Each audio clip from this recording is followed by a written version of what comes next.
Hello mga brad, welcome back, no? Eto na nga, pagkatapos nating nabili ang Giorno, i-review natin kung kamusta ba siya sa araw-araw na gamit. Kasi yun naman yung purpose ko, ba't ako bumili ng Giorno, pang araw-araw. So tara mga brad, samahan niyo ako, let's go!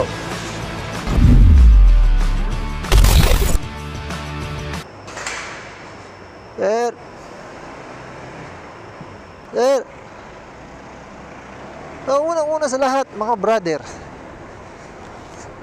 ang kanyang fuel consumption is very, very, very matipid, mga brad.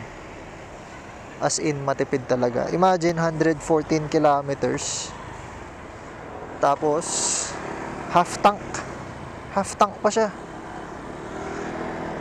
Naggas ako noong Saturday, di ba makikita nyo sa previous vlog natin. Nag full tank ako galing sa may Kainta. Tingin ko Pasig na yun eh.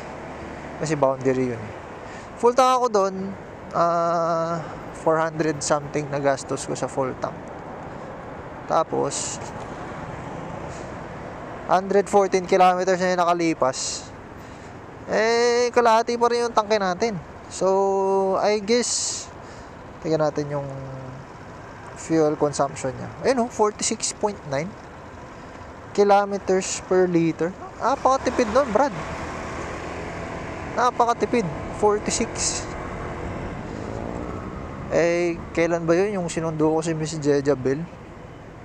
Inangkas ko pa siya nun. Syempre, dagdag yun. Contribute yun sa gas consumption. Dahil nga added weight, di ba? So, overall, okay na okay siya pang araw-araw. Syempre, 125cc. Tsaka yun yung purpose ba't ko siya binili pang araw-araw talaga. Although, syempre, hindi natin pwedeng sabihin na malakas siya. Ano lang talaga, decent. Kumbaga, decente yung power niya para sa isang 125cc.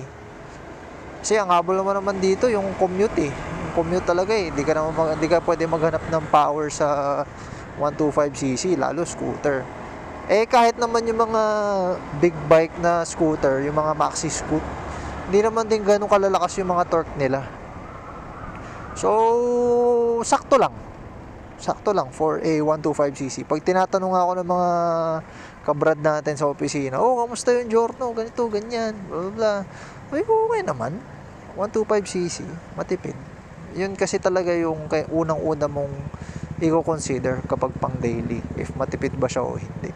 Ngayon, if gusto niyo ng scooter na may hatak, may power, yan, Aerox, mag-Aerox kayo. And to be honest mga brad, isa yung Aerox sa option ko, yung SP. Yung Aerox SP, ang ganda kasi talaga. Pati yung dash niya, yung panel niya, parang ang naka big bike. So, given din naman na malakas siya, kaso malakas din sa gas. So, hindi naman yun yung purpose ko. Ba't ako mag-i-scooter? Kaya nag-calm down pa rin ako sa Giorno. Although gusto ni Miss Jejabel tong Giorno, malay nyo, ibigay ko sa kanya yung Giorno, tapos kuha tayo ng Aerox SP, no? Pero ayun na nga, gusto kong i-share din sa inyo mga brad na sa daily, medyo nahihirapan ako sa suspension dahil medyo matigas. Yes, given siya dahil hindi ako yung binubusinahan baka sabihin niyo ako binubusinahan. May motor sa likod. Ayan. So, going back, yun nga, sabi ko yung suspension, medyo natitigasan ako kapag nalulubak siya. Kasi given naman, scooter to eh. Hindi naman to pang off-road, hindi naman to pang, alam mo yun, gravel. Ayan. Pero yung mga ganyan, yung mga bumps. Alam mo naman yung kalsada dito sa atin sa Pilipinas, hindi ganun kaganda. Diba? Yan tigas. Natitigasan ako mga brad. Kaya isa sa priority ko na accessory dito is yung shocks or yung suspension.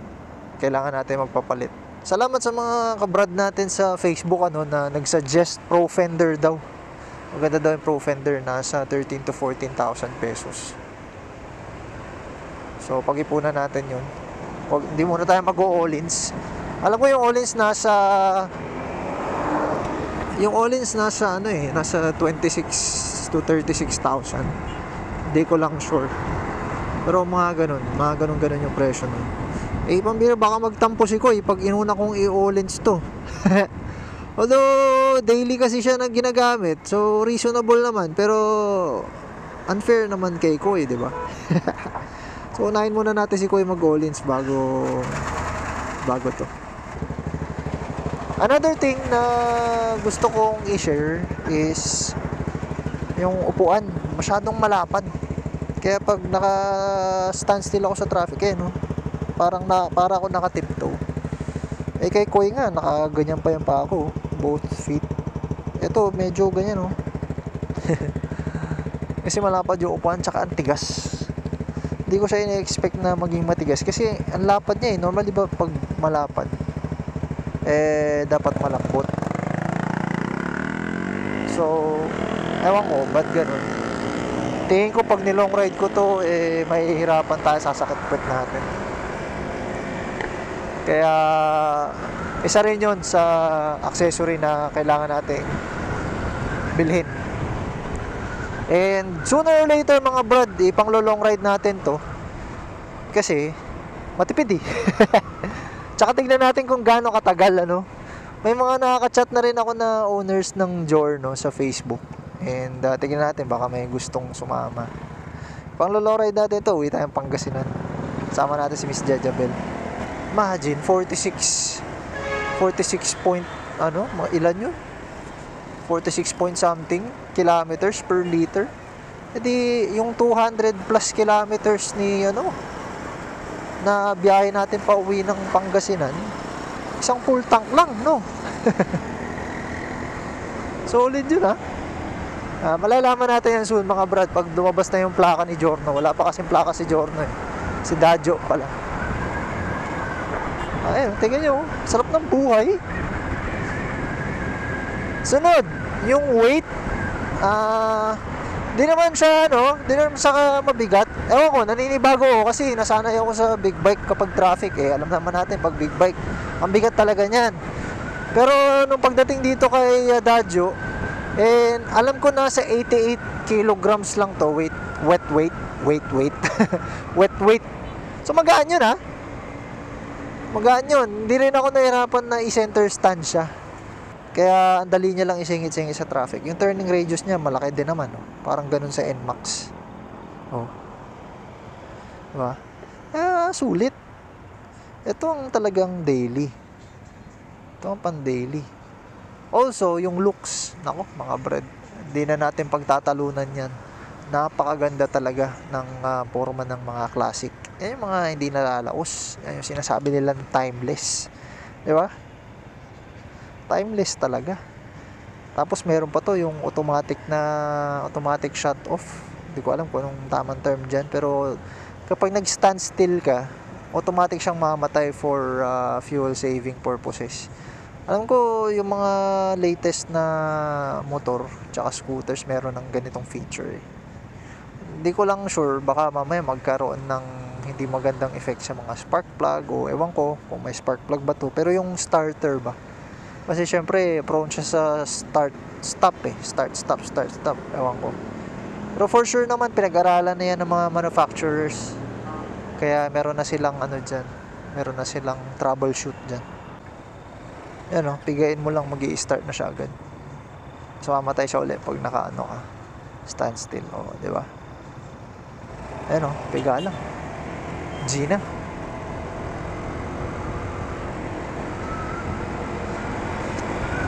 Top speed, hindi ko pa siya na top speed, pero alam ko maabot din to ng mga 80-90 ganun kasi wala naman tayo sa truck, paano tayo magta-top speed.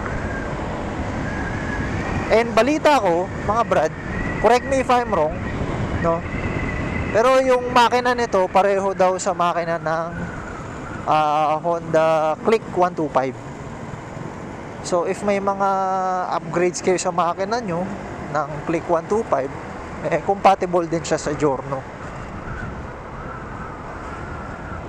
Ako kasi wala naman akong plano mag-upgrade ng makina. Sa ngayon ayaw ko magsalita ng tapos. Pero sa ngayon wala pa naman ako naisip kasi purpose ko lang talaga dito pang araw-araw eh.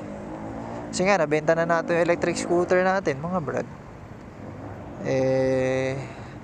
Maganda rin naman yun, yung electric scooter kasi syempre charge ka lang eh. Ang disadvantage lang nun kapag umuulan, syempre pag malakas yung ulan, mahirap naman isabak sa ulan yun mga brad, masisira yung battery.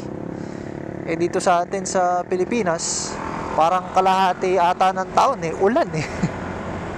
O kumbaga sa akin okay, tapos na ako doon sa ganong adventure. Palit naman. Isipin mo 4 years kong gamit yung scooter na yun.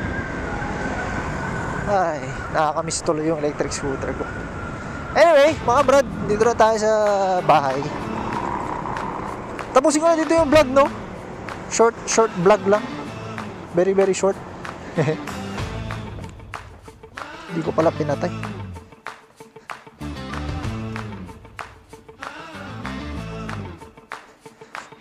So mga brad, alam nyo na yan.